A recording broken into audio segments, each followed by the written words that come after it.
Yan po mga kabentusa, excited na ako mabuksan yung parcel ko. Kaya ngayon. At okay naman at legit po siya mga kabentusa.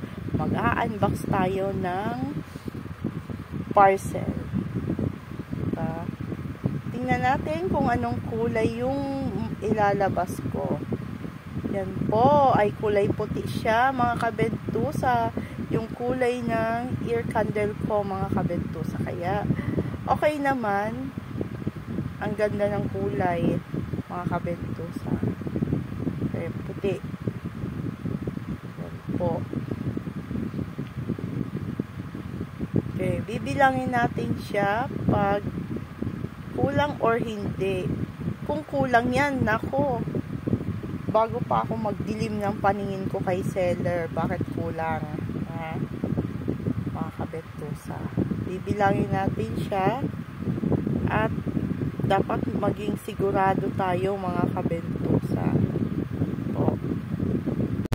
Yan po mga kabentusa.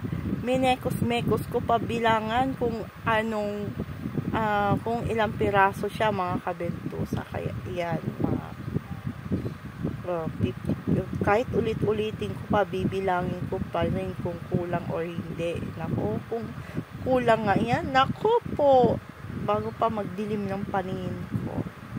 Kaya kabentusa.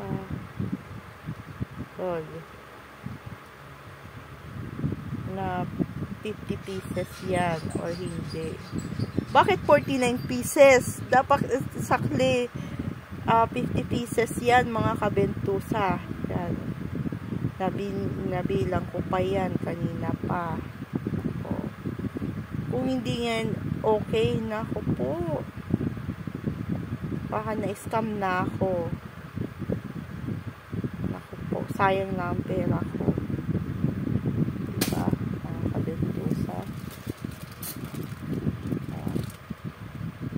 Pero okay naman at legit po siya mga kabentusa. Kaya relax. Walang kulang yan at walang duda yan mga kabentusa. Kaya mga co-therapist ko dyan, huwag kayong hingi sa akin ng ear candle. Mga yan po. Bumili naman kayo dahil sa binili ko yan dahil sa sikap hoy.